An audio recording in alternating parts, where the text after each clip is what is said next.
Oh, ¿no recibiste uno? Sonrió con sorna la madre de mi esposa, mientras la familia de mi mujer intercambiaba regalos, en la fiesta de Navidad.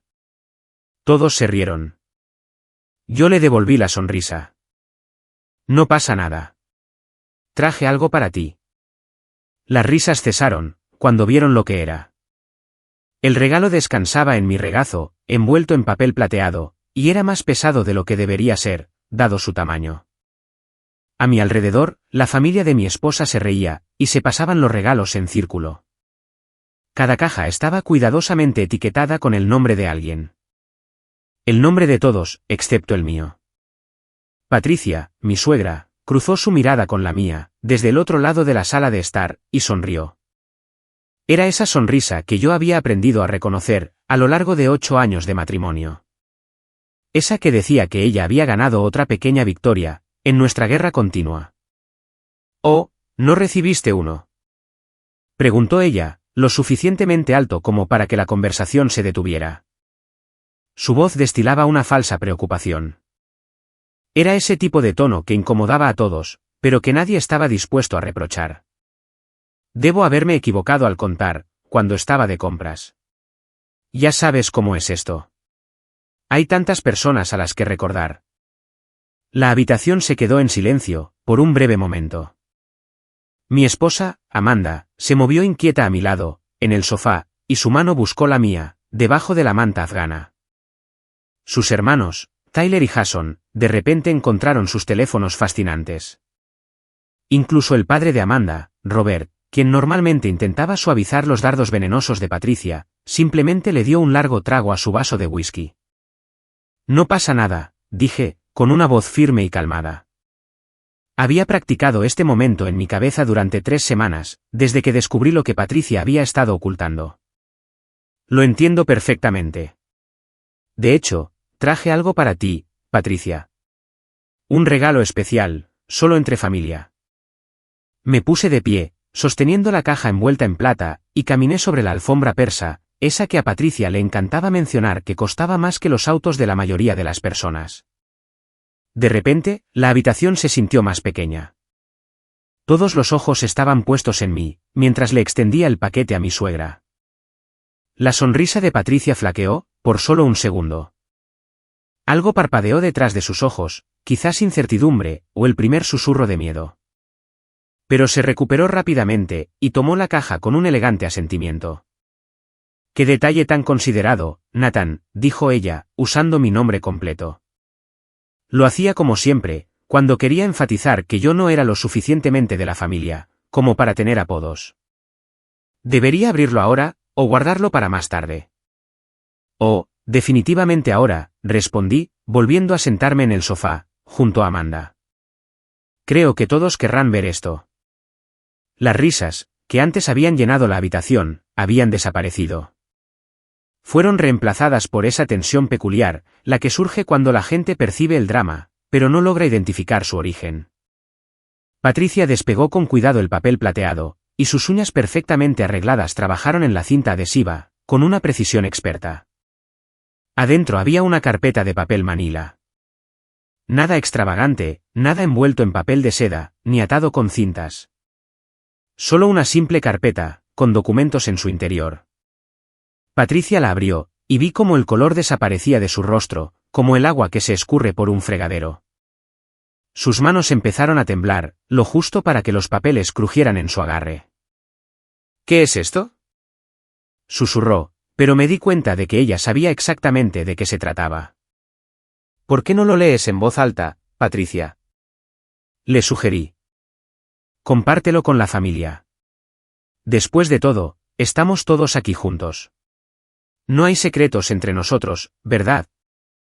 Pero, antes de llegar a lo que pasó después, déjenme contarles cómo llegué a este momento. Como descubrí que mi suegra, la mujer que había pasado 8 años tratándome como a un invitado no deseado en la vida de su hija, había estado ocultando algo. Algo que destrozaría su imagen de familia perfecta. Si estás disfrutando de esta historia, y quieres escuchar más sobre secretos familiares, traiciones, y el momento en que todo sale a la luz, asegúrate de presionar ese botón de suscripción. Deja un comentario abajo, sobre tus propias experiencias con suegros difíciles, y dale un me gusta a este vídeo, para que más personas puedan encontrar estas historias. Ahora, continuemos. Mi nombre es Nathan Rivers. Tengo 34 años, y trabajo como analista financiero, para una firma de inversiones de tamaño mediano, en el centro de Seattle. Es un trabajo estable, y paga lo suficiente como para mantenernos a Amanda y a mí cómodos, en nuestra casa adosada en Bayard. Sin embargo, al parecer, no paga lo suficiente como para impresionar a mi suegra. Patricia Calvel, o como ella prefería presentarse en los eventos del club de campo, Patricia Hassins Calvel, había dejado claro desde el primer día, que yo no era su elección ideal para su única hija. Amanda había estado saliendo con un cirujano cardíaco, llamado Eric, cuando nos conocimos en la recepción de la boda de un amigo en común. Eric conducía un BMW, tenía una casa de vacaciones en Whistler, y provenía de lo que Patricia llamaba buena cuna. Pronto aprendí que eso significaba dinero antiguo de Seattle, y contactos importantes para las galas de recaudación de fondos. Yo conducía un Honda Civic, alquilaba un apartamento con 2 compañeros de piso, y mi familia consistía en una madre que era profesora de secundaria, y un padre que había dirigido un negocio de plomería, exitoso pero nada glamoroso, antes de jubilarse. Éramos de clase media, vivíamos cómodamente, y resultábamos totalmente poco impresionantes, según los estándares de Patricia. Pero a Amanda no le importaba nada de eso.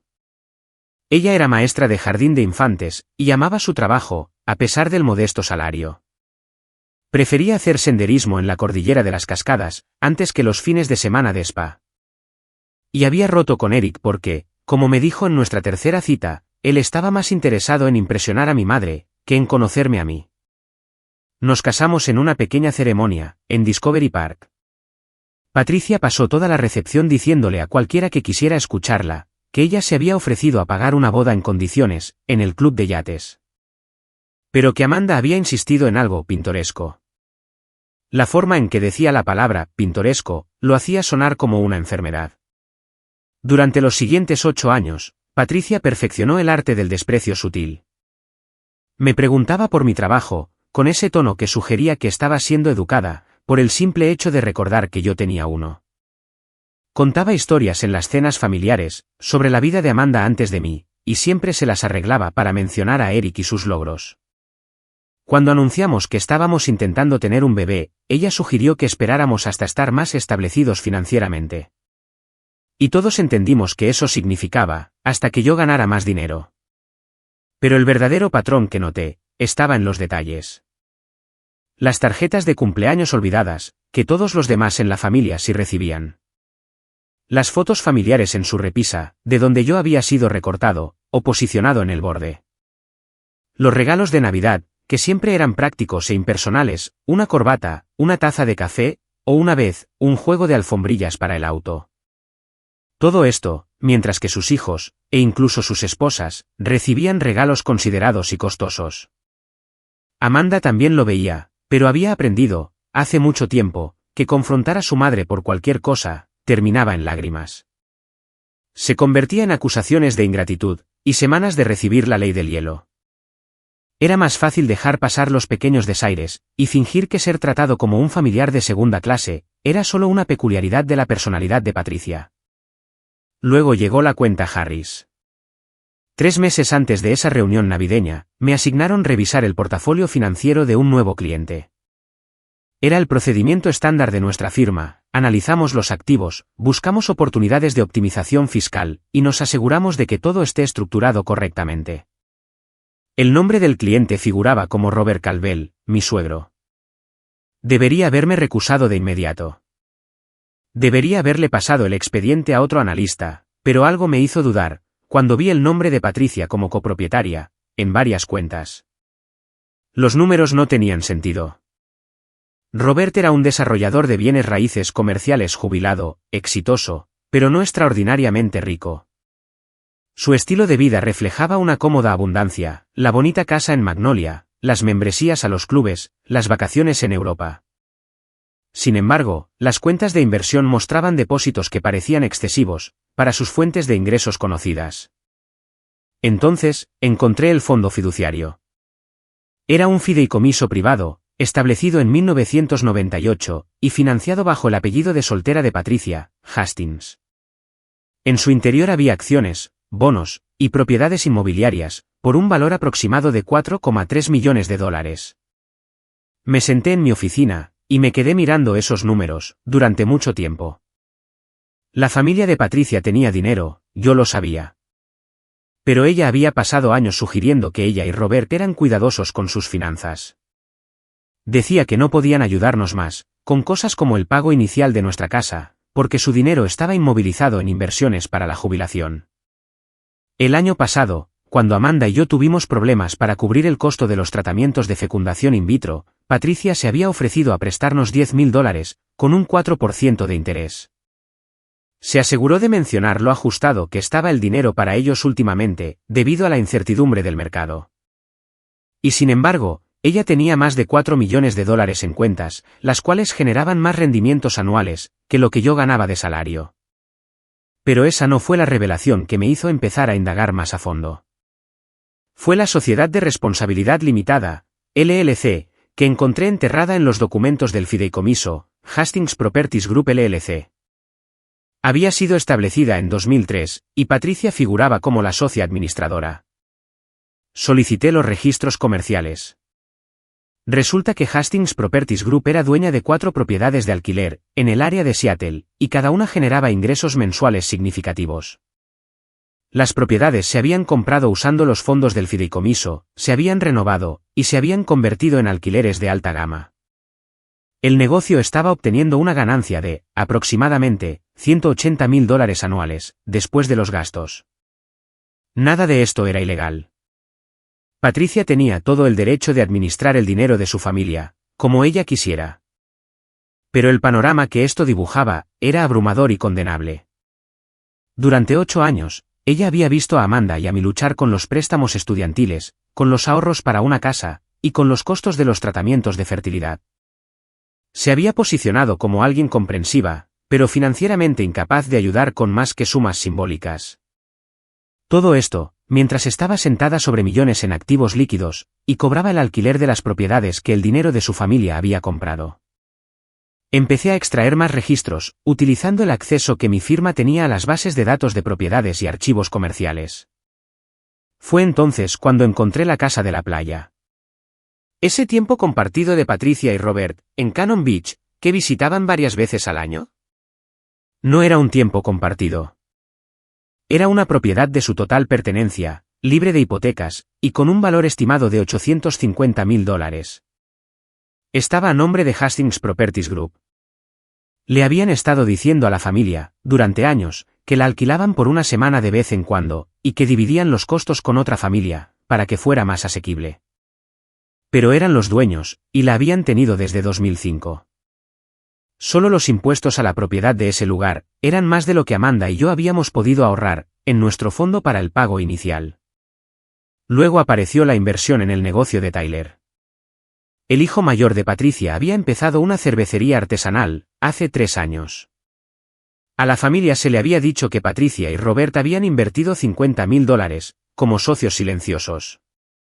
Decían que solo ayudaban a Tyler a empezar, pero que esperaban que les devolviera el dinero con el tiempo. Los documentos de la LLC contaban una historia muy diferente. Patricia había invertido $300,000, poseía el 40% del negocio, y estaba cobrando distribuciones trimestrales. De hecho, esas distribuciones ya le habían devuelto su inversión inicial, además de las ganancias. Jason, el hijo menor, había recibido un trato similar, cuando quiso abrir su bufete de abogados.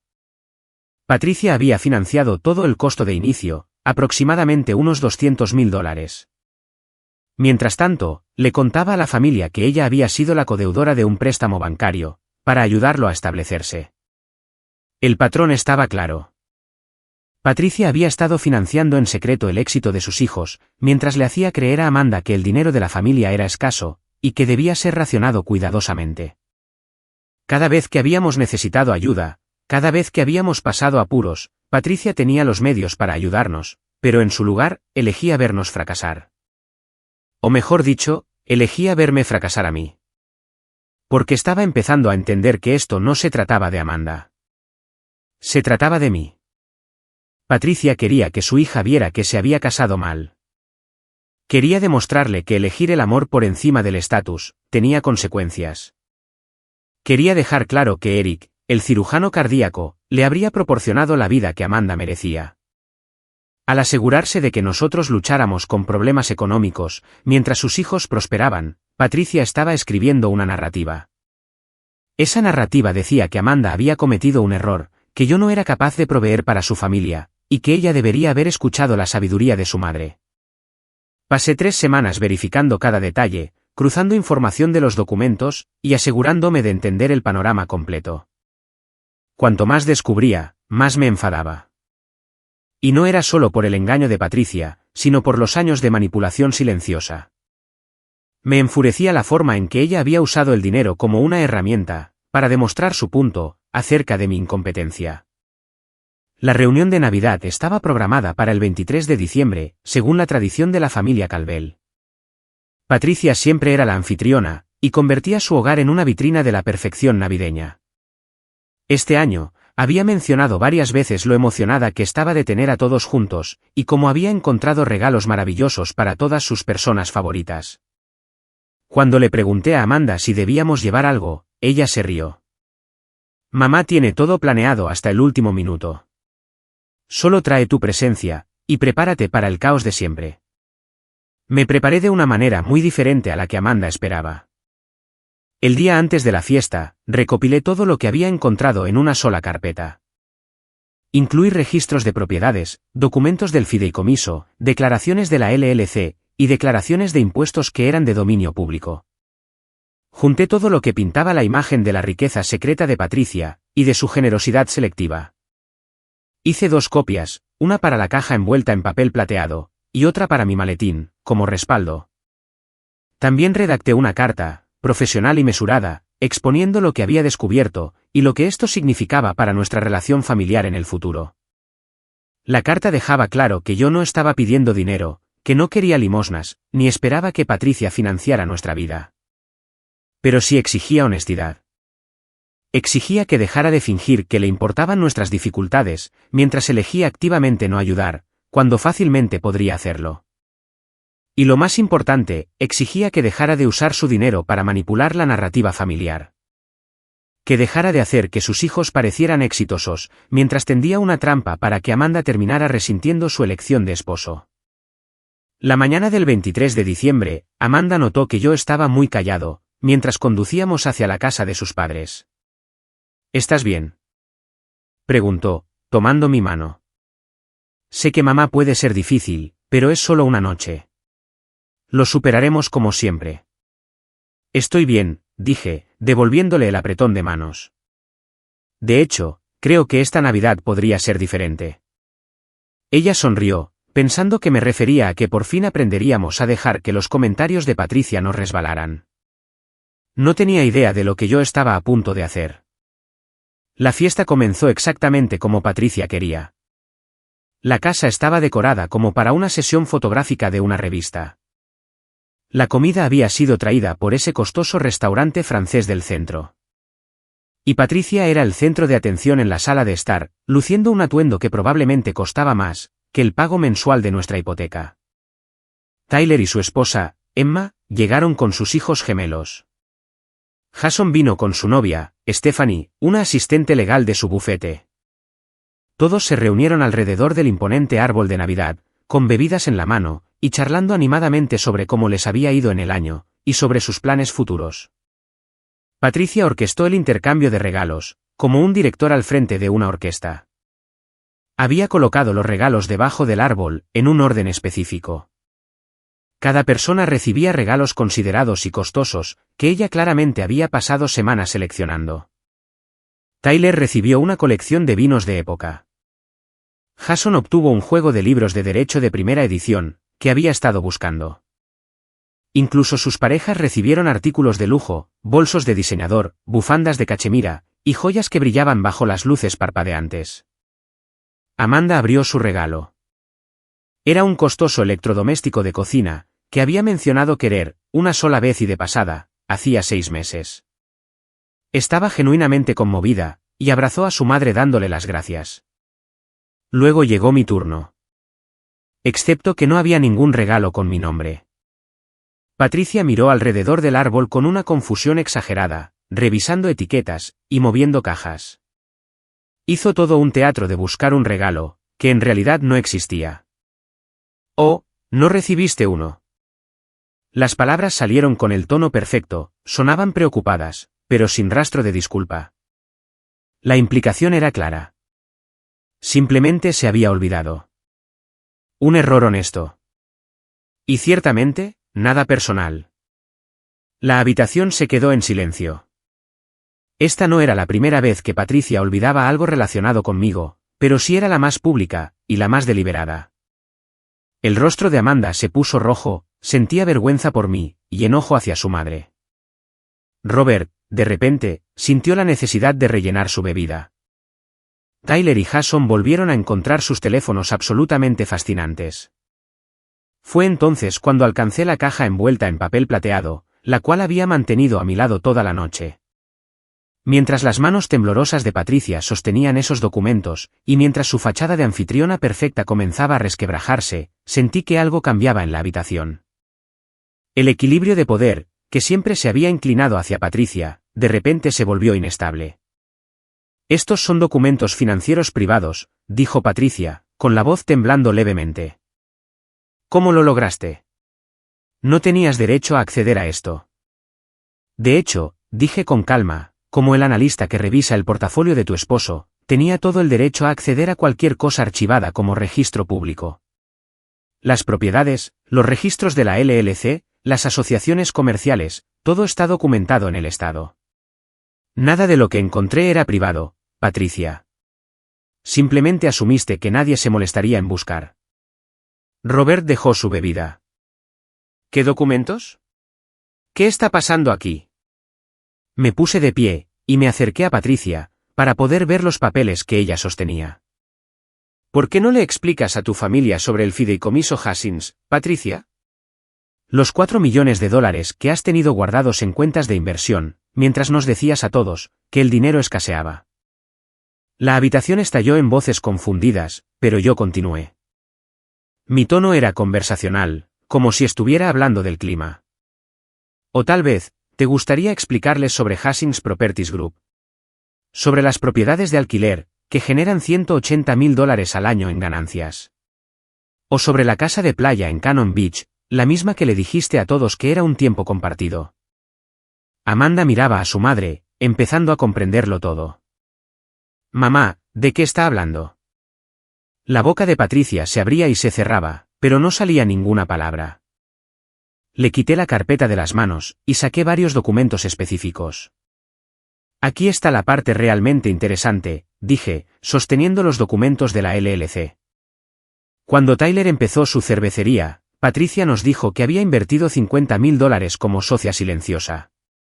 La cantidad real fue de $300.000, y ella es dueña del 40% del negocio. Tyler, ¿sabías que tu madre ya ha recuperado toda su inversión, más un adicional de $80.000 en distribuciones? El rostro de Tyler se puso pálido. «Eso no es». Mamá dijo que solo me estaba ayudando a empezar. Dijo que era un préstamo, que yo devolvería con el tiempo. «No según estos documentos», respondí. «Le estás pagando en ganancias trimestrales. Y con bastante éxito, debo añadir. A tu cervecería le va muy bien». Saqué otro conjunto de papeles. «Jason, el costo de iniciar tu bufete de abogados fue financiado en su totalidad por tu madre, por una suma de $200.000. No fue un préstamo bancario con ella como codeudora, como le dijo a la familia. Fue una inversión directa, sobre la cual ha estado cobrando rendimientos desde hace 3 años». Jason miró a su madre con confusión. «Me dijiste que el banco aprobó el préstamo, basándose en tu firma como respaldo. Dijiste que, en realidad, no estabas aportando nada de dinero». «Mintió», dije simplemente. «A ustedes dos, y a toda la familia. Patricia ha estado jugando un juego muy cuidadoso. Quería que sus hijos tuvieran éxito, que parecieran exitosos, que fueran el orgullo de la familia. Pero necesitaba que Amanda viera lo que pasa, cuando eliges mal. Cuando te casas con alguien que no tiene el pedigrí adecuado, o el potencial de ingresos necesario. Amanda se puso de pie, con la voz temblorosa. Nathan, no entiendo. ¿Qué estás diciendo? Me volví hacia mi esposa, la mujer a la que había amado durante 8 años, y que se había mantenido a mi lado, a través de cada uno de los sutiles insultos de su madre. El año pasado, cuando intentábamos pagar los tratamientos de fecundación in vitro, tu madre nos ofreció un préstamo de $10,000, al 4% de interés. ¿Recuerdas lo que dijo? Amanda asintió lentamente. Dijo que el dinero estaba ajustado por sus inversiones de jubilación, pero que quería ayudar en todo lo que pudiera. Tu madre tiene más de $4 millones en activos líquidos, dije. Solo los rendimientos anuales de su fondo fiduciario son más de lo que yo gano de salario. Cuando estábamos juntando dinero para los tratamientos de fertilidad, y luchábamos para pagar los medicamentos y los procedimientos, tu madre estaba cobrando el alquiler de 4 propiedades. Además, estaba recibiendo distribuciones trimestrales de los negocios de tus 2 hermanos. Vi cómo la comprensión florecía en el rostro de Amanda, seguida de inmediato por el dolor y la ira. ¿Por qué? Preguntó Amanda, volviéndose hacia su madre. ¿Por qué nos dejaste luchar así? ¿Por qué viste cómo agotábamos nuestros ahorros, nos endeudábamos, y nos estresábamos por cada dólar, cuando tenías los medios para ayudar? Patricia finalmente encontró su voz. Esto es ridículo. Mis arreglos financieros son asunto mío. No debo explicaciones sobre cómo decido administrar el dinero de mi familia. Tienes razón, estuve de acuerdo. No nos debes explicaciones sobre tu dinero. Pero sí nos debes una explicación, por 8 años de mentiras. Por fingir que no podías ayudar, cuando simplemente elegías no hacerlo. Por financiar los sueños de tus hijos, mientras observabas fracasar al esposo de tu hija. Porque eso es lo que querías, ¿no es así, Patricia? Querías que yo fracasara. Querías que Amanda se arrepintiera de haberme elegido a mí en lugar de a Eric, el cirujano cardíaco con los contactos adecuados. Robert miraba a su esposa, como si nunca la hubiera visto antes. Patricia, ¿es esto cierto? ¿De verdad tienes $4 millones en cuentas de las que no sé nada? Es el dinero de mi familia, dijo Patricia, a la defensiva. El fideicomiso Hastings fue establecido por mi padre. Su propósito es preservar el legado de nuestra familia. No está para rescatar a cada familiar que no sepa administrar sus finanzas correctamente. El insulto quedó flotando en el aire, como si fuera humo. El rostro de Amanda se puso rojo de ira. ¿Que no sabemos administrar nuestras finanzas? La voz de Amanda era fría. Nathan y yo trabajamos a tiempo completo. Nunca te hemos pedido limosnas. Las únicas veces que hemos necesitado ayuda fueron para eventos importantes de la vida, como los tratamientos de fertilidad, o la compra de una casa. Cosas en las que nos has dicho repetidamente que querías ayudar, pero que no podías permitírtelo. Tyler se puso de pie, y su rostro mostraba confusión y dolor. Mamá, no lo entiendo. ¿Por qué me dijiste que la inversión en la cervecería fue de $50,000, cuando en realidad fue de $300,000? ¿Por qué mentir sobre eso? Porque quería que sintieras que habías logrado algo por tu cuenta, dijo Patricia, elevando la voz. Quería que tuvieras confianza, que creyeras que podías tener éxito sin una ayuda masiva. Pero me diste una ayuda masiva, replicó Tyler. Simplemente mentiste al respecto. Y dejaste que Nathan y Amanda pasaran apuros, mientras te asegurabas de que Jason y yo tuviéramos todo lo necesario para triunfar. Jason dejó su bebida con cuidado, como si tuviera miedo de que se hiciera añicos. El préstamo para el bufete. Mamá, me dijiste que me lo habían aprobado, por mis credenciales y mi plan de negocios. Dijiste que el banco vio mi potencial. Eso significó todo para mí. Me dio la confianza de que, en realidad, era lo suficientemente bueno para lograrlo. Eres lo suficientemente bueno, insistió Patricia. Por eso invertí en ti. No, dijo Jason en voz baja. Invertiste en mí para demostrar un punto. Para mostrarle a Amanda que sus hermanos eran exitosos. Para probar que nosotros teníamos la vida resuelta, mientras que su esposo no podía proveer adecuadamente. La acusación cayó como una bomba. El rostro de Patricia se enrojeció, pero no lo negó. Amanda ahora estaba llorando, y unas lágrimas silenciosas corrían por su rostro. Todos esos años, todas esas veces que necesitamos ayuda. Y decías que ojalá pudieras hacer más, pero que el dinero era escaso. Amanda hizo una pausa. Estabas mintiendo. Nos estabas viendo sufrir, a propósito. Quería que fueras independiente, se excusó Patricia, pero su voz carecía de convicción. No quería fomentar malas decisiones financieras. Basura, dije, y mi voz cortó el ambiente en la habitación. Le diste a Tyler $300.000 para una cervecería, un negocio que fracasa el 90% de las veces. Le diste a Jason $200.000 para abrir un bufete de abogados, en uno de los mercados más competitivos del país.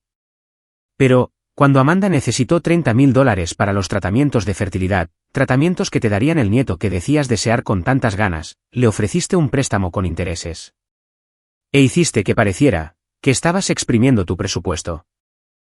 Saqué el último documento de la carpeta. Esta es la carta que escribí, exponiendo todo lo que encontré, y lo que eso significa.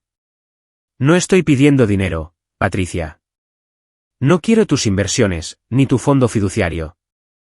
Pero sí exijo honestidad. Y exijo que dejes de manipular a esta familia, con tu generosidad selectiva. Robert tomó la carta de mis manos, y la leyó lentamente. Su rostro se ensombrecía más con cada párrafo. Cuando terminó, miró a su esposa, con una expresión que bien podría haber sido asco. $4 millones, dijo Robert en voz baja. Has tenido $4 millones en cuentas, de las que yo no sabía absolutamente nada. Y me hiciste creer que debíamos tener cuidado con el dinero de la jubilación. Cuando Amanda necesitó ayuda, me dijiste que no podíamos permitirnos darle más de $10.000. E incluso eso, tenía que estar estructurado como un préstamo. El fideicomiso está separado de nuestros bienes matrimoniales, se defendió Patricia, aferrándose a un argumento legal. Mi padre lo estableció específicamente para la preservación de la riqueza de la familia Hastings. Tú sabes esto, Robert. Lo discutimos cuando nos casamos. Discutimos un fondo fiduciario, que proporcionaba algunos ingresos suplementarios, replicó Robert al instante. No $4 millones, ni propiedades de alquiler o inversiones comerciales. No una cantidad de dinero suficiente, como para financiar los negocios de nuestros 2 hijos, mientras dejabas que nuestra hija pasara penurias. Emma, la esposa de Tyler, habló por primera vez. Señora Caldwell, no quiero ser irrespetuosa. Pero cuando Tyler y yo necesitamos ayuda con el pago inicial de nuestra casa, usted nos dio $40.000 como regalo. Nos dijo que era de parte suya y de Robert juntos, porque querían invertir en el futuro de su hijo. Ella miró a Nathan y Amanda. No tenía idea de que estaban pasando por apuros. Pensé. Asumí que, si Tyler recibía ayuda, Amanda también la recibiría. Ese era el punto, intervine. Patricia se aseguraba de que sus hijos y sus familias estuvieran bien atendidos. Se aseguraba de que parecieran exitosos. Y todo eso lo hacía, mientras se garantizaba de que la elección de esposo de Amanda pareciera un error en comparación. Patricia ahora estaba llorando, pero no eran lágrimas de remordimiento. Eran las lágrimas de alguien que había sido atrapado. De alguien que había sido expuesto, y cuya narrativa, cuidadosamente construida, se había derrumbado por completo. Quería lo mejor para mi hija, dijo Patricia entre lágrimas. Quería que tuviera la vida que merecía. Esa vida que podría haber tenido con alguien como Eric. Alguien establecido, alguien de un entorno social adecuado. Alguien a quien tú aprobaras, sentenció Amanda fríamente. Eso es lo que quieres decir. Alguien que te habría hecho quedar bien, en tus eventos del club de campo. La noche se disolvió en el caos, después de eso. Tanto Tyler como Jason confrontaron a su madre sobre las mentiras, la manipulación, y la forma en que ella había usado su dinero para controlar la historia de la familia. Robert se retiró a su estudio, y regresó con una botella de whisky, con la mirada de un hombre que acababa de descubrir que su matrimonio estaba construido sobre el engaño. Emma se llevó a Amanda a la cocina. Las 2 mujeres hablaron en voz baja, mientras Amanda lloraba años de dolor acumulado en el hombro de su cuñada. Stephanie, la novia de Jason, parecía querer desaparecer entre los muebles costosos. Me quedé de pie en esa sala de estar, rodeado por los escombros de la perfección navideña. Y no sentí ninguna satisfacción, ningún triunfo al exponer los secretos de Patricia. Solo sentí agotamiento, y una profunda tristeza por lo que esta familia podría haber sido, si se hubiera valorado más la honestidad, que la imagen pública. Alrededor de la medianoche, la gente empezó a irse. Tyler y Emma recogieron a sus hijos dormidos, y Tyler me dio un fuerte abrazo al salir. Lo siento, susurró. No tenía idea. Debí haberme dado cuenta. Jason me estrechó la mano, con un rostro muy serio. Tenemos que hacer una reunión familiar. Una de verdad, sin que mamá controle la narrativa. ¿Pueden venir tú y Amanda a mi casa la próxima semana? Acepté, y vi a los hijos de Patricia salir de su casa. Salían con una nueva comprensión de cómo habían sido manipulados. Entendían ahora, cómo la generosidad de su madre venía con ataduras invisibles. Robert me encontró, justo cuando yo estaba ayudando a Amanda a ponerse el abrigo. Nathan, me dijo, con la voz cargada de emoción. Te debo una disculpa. Disculpas que valen por varios años. Sabía que Patricia podía ser difícil, pero no me di cuenta. Nunca pensé que ella dejaría que su hija pasara por apuros, solo para demostrar su punto. Terminé la frase por él. Sí. Yo tampoco lo pensé. Hasta que encontré los documentos, Roberta sintió lentamente. Me pondré en contacto con un abogado después de las fiestas. No para el divorcio, aún no, sino para entender cuál es nuestra situación financiera real. No puedo seguir casado con alguien que me mentiría durante décadas sobre algo tan fundamental. Amanda y yo condujimos a casa en silencio. Ambos estábamos procesando lo que había sucedido. Cuando finalmente llegamos a nuestra casa adosada, Amanda se volvió hacia mí, en la oscuridad de nuestra entrada. ¿Por qué no me dijiste lo que habías encontrado? Me preguntó. ¿Por qué esperar hasta esta noche para exponerlo todo? Porque habrías intentado hablar con ella primero, le expliqué. Le habrías dado la oportunidad de explicarse, de justificarse, de poner excusas. Y ella habría manipulado la situación de alguna manera, para hacer que pareciera que tenía buenas razones para todo. Yo necesitaba que la verdad saliera a la luz, frente a todos. Así no habría forma de darle la vuelta, ni forma de controlar la narrativa. Amanda se quedó callada, por un largo momento. Luego empezó a reírse. Era un sonido un tanto histérico, que rápidamente se convirtió en llanto. La sostuve entre mis brazos, mientras ella lloraba por la madre que creía tener, y por la dinámica familiar en la que había creído. Lloró por los 8 años en los que habíamos luchado, mientras la ayuda estaba disponible, pero se nos ocultaba deliberadamente. Debería haberme enfrentado a ella, hace años, dijo Amanda finalmente. Debería haber visto lo que te estaba haciendo, lo que nos estaba haciendo. Amabas a tu madre, le respondí. Eso no es un defecto de carácter, Amanda. Querías creer lo mejor de ella. Ambos queríamos. Las consecuencias de esa Navidad tardaron meses en resolverse. Inicialmente, Patricia intentó reunir a la familia para que la defendieran. Envió correos electrónicos sobre cómo había sido emboscada y humillada en su propia casa. Pero Tyler y Jason se mantuvieron firmes, una vez que entendieron el alcance de la manipulación de su madre. Exigieron honestidad sobre las inversiones, los números reales, y los términos exactos. Robert se mudó a la casa de la playa, esa que Patricia había afirmado que era un tiempo compartido. Solicitó la separación legal en febrero, citando diferencias irreconciliables y deshonestidad financiera. El divorcio concluyó para el verano. Robert recibió la mitad de los bienes conyugales, pero Patricia conservó su fideicomiso familiar, según su acuerdo prenupcial. Tyler reestructuró su sociedad en la cervecería. Compró la parte de su madre, utilizando un préstamo bancario legítimo. Dijo que quería tener éxito, o fracasar, por sus propios méritos. Lo quería hacer sin que el dinero de su madre estuviera acechando de fondo, como un recordatorio constante de su manipulación. Jason hizo lo mismo con su bufete de abogados. Refinanció el negocio, para eliminar a Patricia de la estructura de propiedad. Esto significó más deudas para ambos hermanos, pero también representó la libertad de las cuerdas invisibles de su madre. En cuanto a Amanda y a mí, tuvimos muchas conversaciones sobre la familia, y sobre la confianza. Hablamos de las formas en que la gente puede amarte, mientras aún intenta controlarte. Amanda fue a terapia, para procesar los años de manipulación materna. Una manipulación que ella había normalizado, creyendo que era simplemente la personalidad de Patricia. Patricia misma se volvió más pequeña, de alguna manera.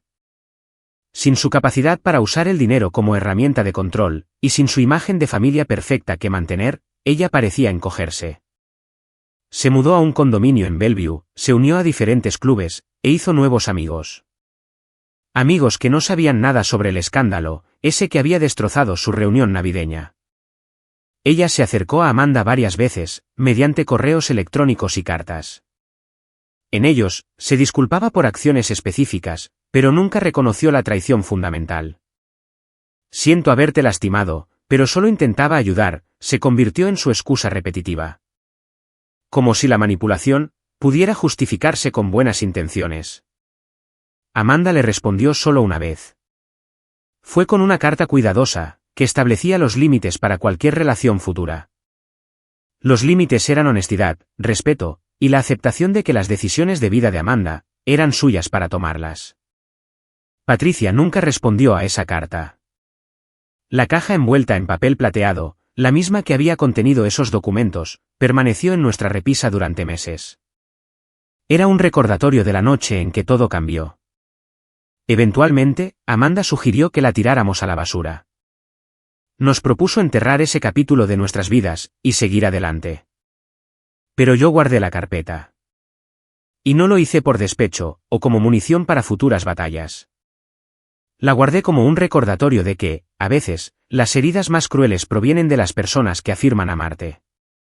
Que la manipulación, aunque esté envuelta en preocupación, sigue siendo manipulación. Y que la riqueza, usada como un arma, puede destruir familias con la misma eficacia que la pobreza. 6 meses después de esa Navidad, Amanda descubrió que estaba embarazada. Habíamos ahorrado lo suficiente para intentar la fecundación in vitro una vez más, esta vez sin ningún préstamo, ni ayuda de la familia.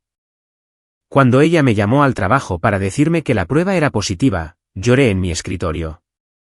Estaba agradecido de que nuestro hijo crecería en una familia donde la honestidad importaba más que la imagen. No le contamos a Patricia sobre el embarazo, hasta que a Amanda se le empezó a notar. Cuando finalmente lo hicimos, Patricia envió una costosa canasta de regalo. Venía con una tarjeta que decía, «Felicidades por su maravillosa noticia. Espero poder ser parte de la vida de este niño». Amanda le respondió simplemente, «Ya veremos». Tyler y Jason se volvieron más cercanos a nosotros, después de esa Navidad. Los 3 hermanos se unieron, al comprender que todos habían sido piezas en el juego de su madre. Los hijos de Tyler ahora me llaman tío Nathan. Corren hacia mí en las reuniones familiares, con ese afecto desinhibido, propio de los niños a los que no les importa el estatus, ni los ingresos. Robert se volvió a casar, 2 años después del divorcio. Se casó con una viuda llamada Clare, que también había escapado de un matrimonio construido sobre el engaño. En su pequeña ceremonia, él me llevó a un lado y me dijo, «Gracias por tener el valor de alzar la voz. Desperdicié demasiados años, en una relación que era fundamentalmente deshonesta. Tú me diste la oportunidad de empezar de nuevo». En cuanto a Patricia, ella vive su vida en Bellevue. Ocasionalmente, aparece en eventos familiares con una cortesía cuidadosa, pero sin reconocer lo que pasó. Ahora es abuela de los gemelos de Tyler, y de nuestra hija Sofía, pero siempre a la distancia. Envía regalos de cumpleaños y tarjetas navideñas, puros gestos superficiales que no requieren ninguna vulnerabilidad, ni una relación real. A veces me pregunto si ella entiende lo que perdió. No el dinero ni el control, sino la oportunidad de tener relaciones genuinas, con sus hijos y nietos. La oportunidad de ser parte de sus vidas de manera significativa. En lugar de eso, se convirtió en una historia de advertencia, sobre lo que sucede cuando valoras la imagen, por encima de la integridad. La caja envuelta en papel plateado me enseñó algo importante. La gente puede pasar años construyendo elaboradas estructuras de engaño. Usan el dinero y la manipulación para controlar las narrativas y los resultados. Pero la verdad tiene una forma de emerger eventualmente, a menudo en los momentos menos esperados. Momentos que suelen ser los más públicos y los más devastadores.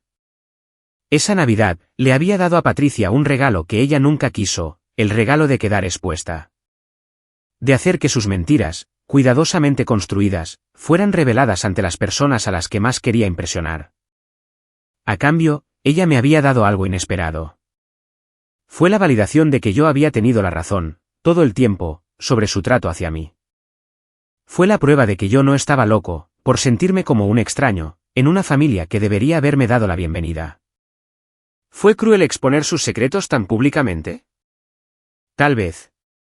Podría haberlo manejado de otra manera, haberla confrontado en privado, y haberle dado la oportunidad de confesar bajo sus propios términos. Probablemente.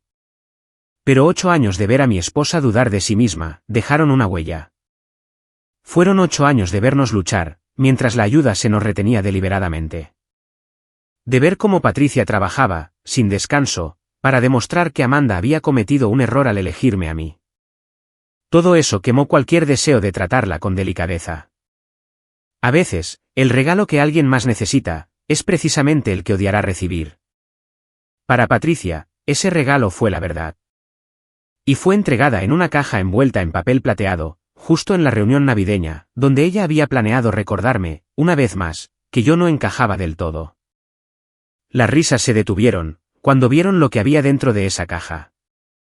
Y en el silencio que siguió, algo cambió. No solo en nuestra dinámica familiar, sino en cómo Amanda veía a su madre. En cómo sus hermanos entendían ahora su éxito.